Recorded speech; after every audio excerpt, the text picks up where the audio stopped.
온라인 예배 에티켓. 당신은 준비된 예배자입니까? 지금 당신의 복장은? 집에서 입던 옷 그대로 교회 갈 때처럼 깔끔하게 지금 당신의 자세는? 침대에 누워서 편안하게 책상에 앉아서 준비된 자세로 찬양을 부를 때 당신의 자세는? 누가 들을라 침묵을 지켜요. 마음을 다해 소리내어 찬양해요. 기도할 때 당신의 자세는? 누가 보지도 않는데 다른 짓 좀 하면 어때? 마음과 정성을 다하여 진심으로 당신의 예배 자세는 어떤 모습인가요? 준비된 몸과 마음으로 하나님께 영광 돌리는 거룩한 예배 시간 되시기 바랍니다.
예배에 오신 여러분들을 진심으로 환영합니다. 인생을 살다 보면 가끔 그런 생각이 들 때가 있습니다. 내가 어떻게 하다가 여기까지 왔지? 또 내가 왜 여기 있지? 라는 생각이 드는 순간들이 있습니다. 굉장히 바쁘게 하루하루를 살아온 것처럼 여겨지지만 돌아보면 또 그 기간이 굉장히 짧았음을 또 깨닫게 되죠. 시작도 끝도 알 수 없는 인생을 보면서 스스로의 가치에 대해서도 의심이 되는 순간들이 있습니다. 내가 정말 가치 있는 사람인가? 내가 정말 도움이 되는 사람인가? 오늘 우리가 함께 나눌 부분은요, 바로 이것과 관련된 이야기입니다. 성경은 처음 딱 피면 이 말로 시작을 합니다. 태초에 하나님이 천지를 창조하시느니라. 첫째 날에 하나님은 우리가 알듯이 빛을 만드셨고, 그때부터 밤과 낮의 순환이 시작되고 반복되고 있습니다. 그리고 이어지는 말씀에서 성경은 또 이렇게 이야기를 합니다. 하나님이 이르시되 우리의 형상을 따라 우리의 모양대로 우리가 사람을 만들고. 성경은 하나님이 세상을 창조하셨고 인간 역시도 하나님이 창조하셨다고 말합니다. 게다가 인간은 하나님의 형상과 하나님의 모양으로 창조되었다고 분명히 기록하고 있습니다. 우리의 모습 가운데는 하나님의 형상이 있고 하나님의 모양이 있다라고 이야기를 하죠. 아마 비슷한 한국말이기 때문에 이 둘의 차이가 뭔가라고 생각하실 수 있습니다. 이 둘의 차이는요, 하나는 겉에 보이는 모습이라면 하나는 내면적인 속성을 이야기합니다. 우리가 우리 자신을 볼 때 별로 그렇게 대단해 보이지 않는다 할지라도 사실은 우리 속에 하나님이 넣어주신 하나님의 모습이 있고 또 하나님이 넣어주신 품성과 그 속성들이 있다는 거죠. 그래서 세상에 있는 어느 누구 하나 소중하지 않은 존재가 없다는 것입니다. 또한 우리가 살고 있는 이 지구는 우연히 만들어진 게 아닙니다. 철저하게 하나님께서는 계획하시고 의미를 가지고 하나하나를 만드셨죠. 하나님께서 계획적으로 하루하루 체계적으로 만드셨습니다. 아담과 하와를 비롯한 이 지구의 풀 한 폭이, 동물 한 마리도 우연하게 진화되거나 만들어진 것이 아니라는 겁니다. 하나님은 우리를 존재하게 하신 위대하신 창조주이시며 우리가 살아가고 있는 이 모든 세상을 설계하신 설계자이시기도 합니다. 게다가 이 세상의 창조는 즉흥적으로 하신 일이 아니었다는 겁니다. 창조는 삼위일체 하나님, 곧 성부, 성자, 성령 하나님 모두가 함께 하신 일입니다. 창세기는 이렇게 말합니다. 하나님이 이르시되 우리의 형상을 따라 우리의 모양대로 우리가 사람을 만들고. 반복되는 우리라고 하는 말이 나오죠. 하나님께서는 함께 이 모든 것들을 계획하셨고 준비하셨고 시행하셔서 지금 이 모양대로 운영되게 하신 분이라는 것입니다.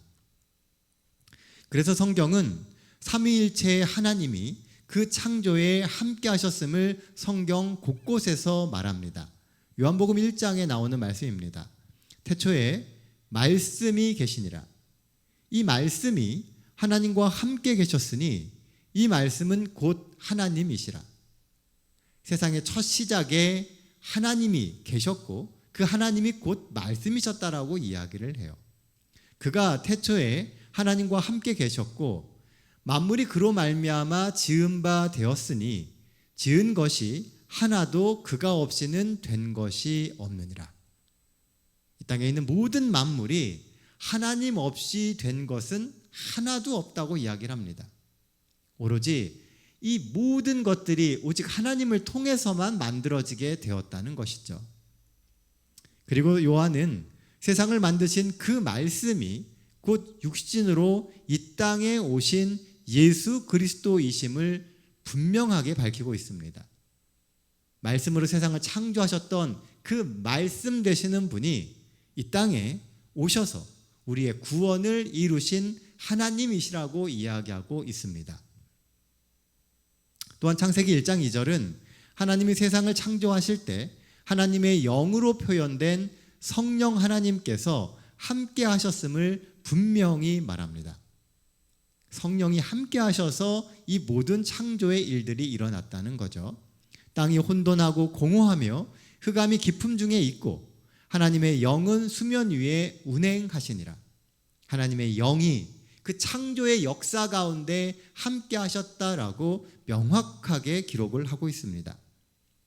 그런데 과연 이 간단한 지구의 기원에 대한 이야기를 믿을 수 있을까요? 성경은 이렇게 단호하게 간단하게 이야기를 하는데 이 땅에서 많은 사람들은 그 단호하고 간단한 그 이야기를 쉽게 받아들이지 않는다는 것입니다. 과학이 발달한 현재까지도 그 끝을 가늠할 수 없을 정도로 강활한 그 우주를 직접 설계하신 설계자가 있다는 증거를 오늘날 정말 찾을 수 있을까요? 아마 우리가 살아가면서 정말 많은 순간 이 질문에 대해서 스스로에게 질문하고 또 교회에서도 이런 문제를 가지고 고민해왔습니다. 사람의 몸은 설계와 설계자에 관한 놀라운 증거들을 제공해 줍니다. 자, 눈에 우리 인체에 있는 것 중에 눈을 한번 생각해 보시기 바랍니다. 과학자들은 인간이 가지고 있는 그 어떤 카메라보다도 사람의 눈이 더 정교하다고 이야기합니다. 우리의 눈에 비교하면 그 어떤 카메라, 아무리 정밀한 카메라라 할지라도 마치 장난감과 같다고 이야기합니다. 눈은 지상에서 가장 발전된 과학으로도 재현할 수 없는 방식으로 빛을 뇌로 전달하는 메시지로 바꿉니다. 그런 다음 뇌세포는 이러한 눈이 보낸 메시지를 어떤 과학자도 복제하거나 개선할 수 없는 디자인으로 또 바꿔줍니다. 우리가 보았던 그것을 빛의 에너지가 다시 새로운 메시지로 바뀌어져서 우리의 뇌로 전달이 되게 된다는 것이죠. 그러면 그 뇌는 그것을 또한 우리가 보았던 그 이미지로 형성해서 다시 보게 된다는 겁니다. 이런 눈의 놀라운 면을 볼 때 일부 과학자들이 주장하는 것처럼 눈은 특정한 어떤 세포의 진화의 결과라고 말하기가 결코 쉽지 않습니다. 만일 눈이 진화된 것이라면 눈에 있는 그 모든 복잡한 세포들이 동시에 우연히 그리고 제대로 작동하도록 만들어졌어야 합니다. 그러나 그것은 불가능한 확률입니다. 인간의 눈은 단지 우리에게 유용하기만 한 것이 아니라 하나님께서 창조하신 세상의 아름다움을 우리가 보기를 바라는 그 창조주가 계시다라고 하는 것을 보여주는 겁니다. 우연히 어떤 목적에 의해서 그런 기능이 생겼다라고 이야기하기에는 너무나 정밀하고 이 모든 것이 하나하나 맞춰졌다는 것입니다. 누군가가 이것을 처음부터 계획하고 만들지 않는 이상 결코 쉽지 않은 그런 모습이 우리가 가지고 있는 눈이라는 겁니다. 이것을 깨달은 시편 기자는 하나님의 은혜를 이렇게 찬양합니다. 내가 주께 감사하옴은 나를 지으심이 심히 기묘하심이라. 다윗은 하나님께 감사합니다. 그 이유가 뭐냐 하면 살아가면서 보니 하나님이 나를 만드신 이 모든 것이 너무나 경이롭다는 겁니다. 아니 어떻게 하나님이 이렇게 만들어 주셨을까? 어떻게 이렇게 아름다운 것을 만드시고 보게 하셨을까? 그런 생각이 다윗에게 문득 들었다는 겁니다. 그러니 그의 인생에 있어서 하나님께 감사하지 않을 수가 없었던 것입니다. 이런 놀라움은 인간에게만 국한된 것이 아닙니다. 자연의 큰 신비 중에 하나가 새들의 이동입니다. 정말 먼 거리를 새들은 어떻게 아는지 그 방향을 향해서 정확하게 날아갑니다. 새의 무게는 수그램에 불과합니다. 한 번도 가본 적 없는 그 목적지까지 쉬지도 않고 수천 킬로미터를 어떻게 그 작은 몸을 가지고 날아갈 수 있을까요? 또 물고기는 1930km나 떨어진 자신이 부화했던 곳을 다시 찾아갑니다. 그들이 언제 어디로 가야 하는지 어떻게 알 수 있을까요? 이뿐만 아닙니다. 작은 점보다도 작은 뇌를 가진 꿀벌에게서는 벌집을 만드는 그 지혜를 누가 가르쳤을까요? 이 모든 일에 있는 주관자는 누구일까요? 욥은 우리에게 말합니다. 욥기 12장에 나오는 말씀입니다. 이제 모든 짐승에게 물어보라. 그것들이 내가 가르치라. 공중의 새에게 물어보라. 그것들이 또한 내게 말하리라. 땅에게 말하라. 내게 가르치라. 바다의 고기도 내게 설명하리라. 이것들 중에 어느 것이 여호와의 손이 이를 행하신 줄을 알지 못하랴. 이 땅에 있는 모든 것들에 물어보면 결국 그 모든 것들이 창조주의 인도하심과 섭리를 이야기한다는 겁니다. 우리는 이런 증거들을 인간의 몸이나 천연계의 생명체를 통해서만 볼 수 있는 것이 아닙니다. 우리가 살고 있는 이 별, 태양계와 은하계, 그리고 완벽한 질서로 움직이고 있는 저 광활한 우주도 설계자가 계심을 보여줍니다. 인간의 과학이라고 하는 것으로 눈에 보이는 그 무엇인가는 설명할 수 있지만 그 너머에 정말 광활한 그 모든 것들을 설명하기가 정말 불가능하다는 겁니다. 시편 기자는 이렇게 말합니다. 주의 손가락으로 만드신 주의 하늘과 주께서 베풀어 두신 달과 별들을 내가 보오니 사람이 무엇이기에 주께서 그를 생각하시며 인자가 무엇이기에 주께서 그를 돌보시나이까. 저 우주를 바라보면 정말 인간이라고 하는 존재는 점과 같습니다. 그럼에도 불구하고 이 인간들을 위해서 하나님이 준비해 두시고 베풀어 주신 그 모든 것들을 보면 정말 하나님의 은혜일 수밖에 없다는 것이죠. 광활한 우주를 창조하시고 돌보시는 하나님께서 우리와 이 땅에서 일어나는 문제에 관심을 가지고 계신다는 것 자체가 어쩌면 믿기지 않을 수 있습니다. 그러나 예수님은 작은 참새도 그분의 허락 없이는 떨어지지 않을 것이라고 말씀하십니다. 예수께서 이렇게 말씀하셨어요. 두려워하지 말라. 너희는 많은 참새보다 귀하니라. 너희가 이 땅에 있는 그 모든 짐승들보다 그 세상 그 무엇보다 중요하고 귀하다라고 이야기하고 계십니다.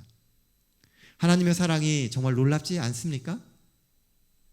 또한 하나님은 우리를 보시며 우리의 모든 필요를 채우십니다. 모든 사람이 눈이 주를 앙망하오니 주는 때를 따라 그들에게 먹을 것을 주시며 손을 펴사 모든 생물의 소원을 만족해 하시나이다. 하나님께서 피조물들의 모든 필요와 또 삶을 인도하신다는 거예요. 자, 몇 가지 하나님께서 피조물의 필요를 채우시는 방법들을 좀 살펴보도록 하겠습니다. 우리가 마시는 물을 한번 생각해 보십시오. 물은 오래전에 지어진 피라미드나 밖에 보이는 산보다 더 오래되었습니다. 환경의 오염 때문에 물은 화학물질이나 폐기물에 의해 오염될 수 있지만 이 물이 대기 중에 증발하면 다시 깨끗해져서 비, 이슬 또는 눈으로 변해서 우리가 계속 사용할 수 있도록 됩니다. 이 얼마나 놀라운 회복 시스템입니까? 그 어떤 과학기술로도 해내지 못하는 그것을 이 천연계는 자연스럽게 하나님께서 그렇게 되도록 만들어 놓으셨다는 거예요. 비록 오염이 되었지만 이 물이 다시금 증발하는 과정들을 겪게 되고 또 비가 돼서 내리는 과정을 겪으면서 어느 정도 이것이 새롭게 회복될 수 있도록 하나님이 만들어 놓으셨다는 겁니다. 태양은 어떻습니까? 우리가 아는 그 태양이 지금보다 조금 더 컸거나 조금 더 우리와 가까이 있었다면 우리의 바다는 이미 펄펄 끓어서 사라졌을 겁니다.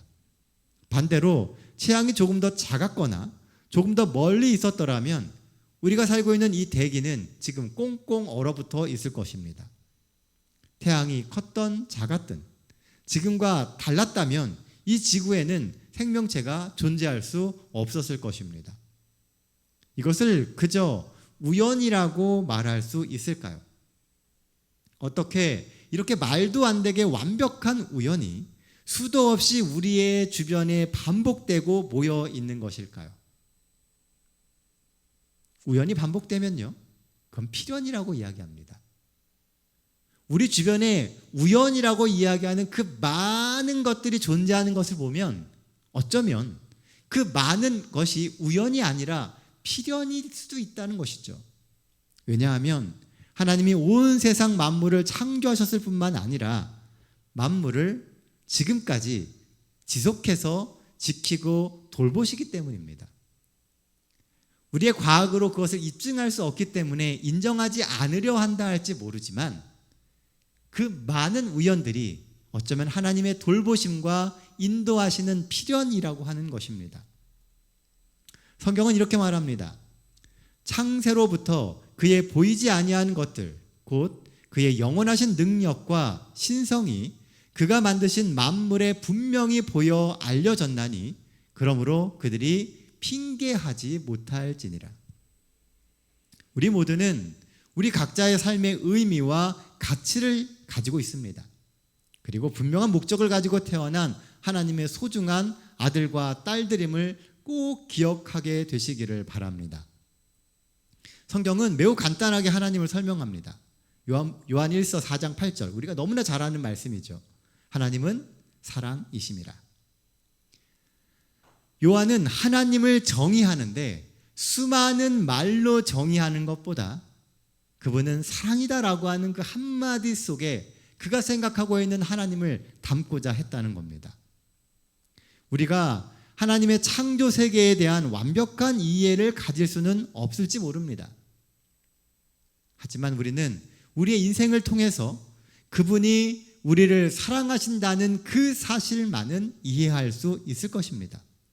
그리고 우리를 하나님의 사랑에서 끊을 수 있는 것은 이 세상에 아무것도 없다는 것을 확신할 수 있습니다.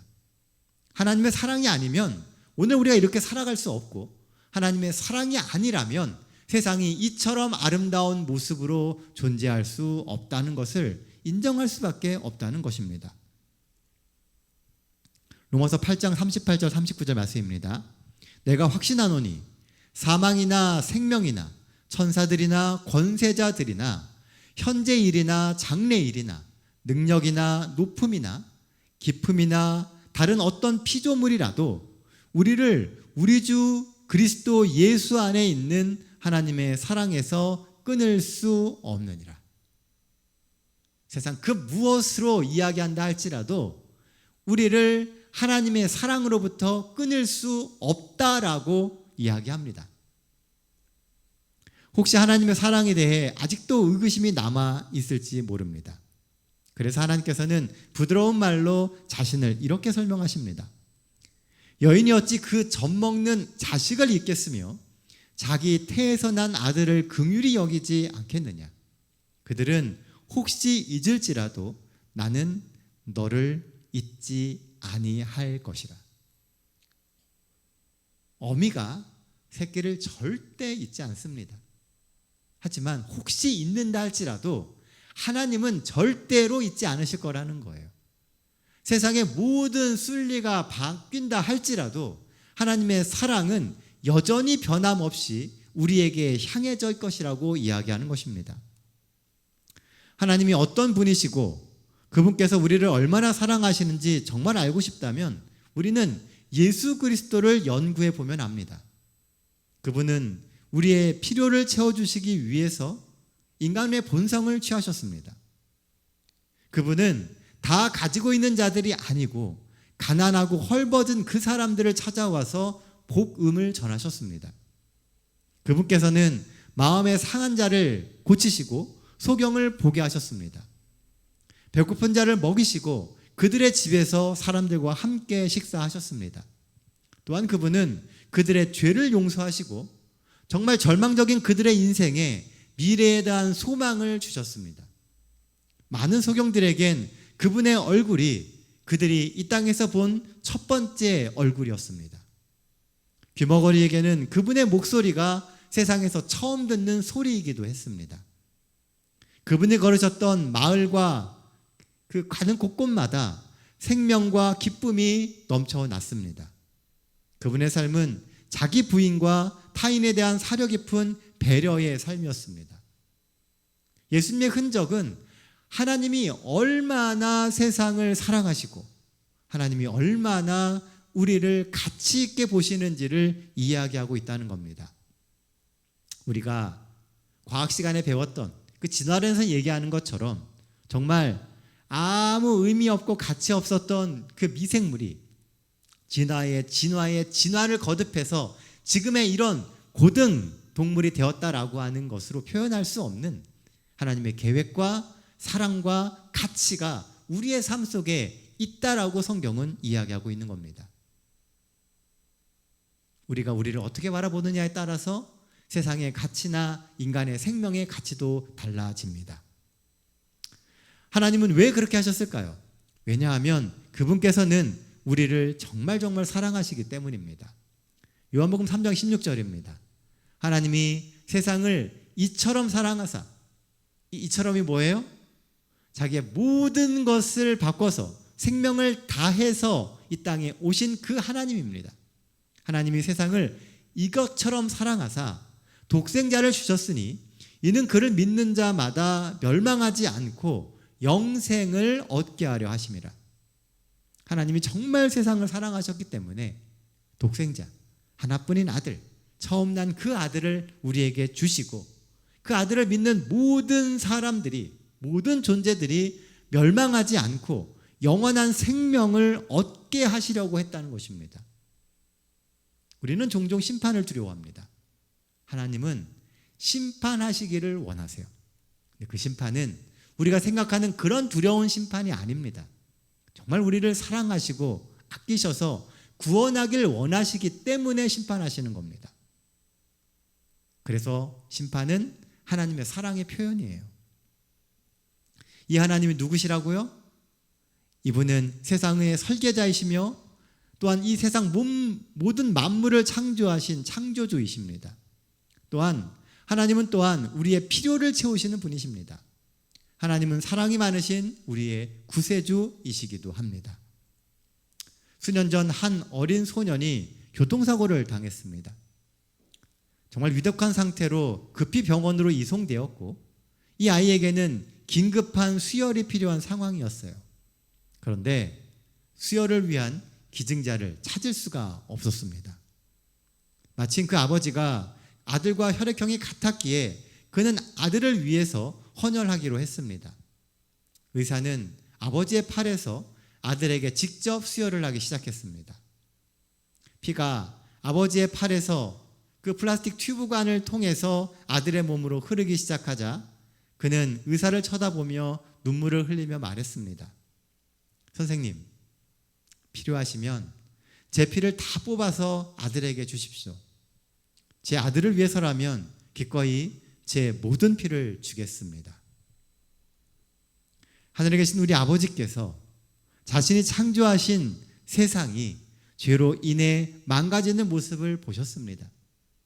시간이 지나면 지날수록 점점 죽어가는 이 세상을 바라보시며 그분은 우리를 구원하기 위해 그의 소중한 아들을 보내셨습니다. 예수님은 아버지 필요하시다면 다 가져가십시오. 제 아들, 제 딸, 제 친구를 구하기 위해 마지막 피 한 방울까지 취해 가십시오 라고 고백하셨습니다. 이 놀라운 사랑이 여러분들의 마음에 닿는다면 지금 무릎 꿇고 하나님께 기도드리십시오. 나를 창조해 주시고 나를 구원해 주시며 오늘의 모든 필요를 채워주심에 감사드립니다.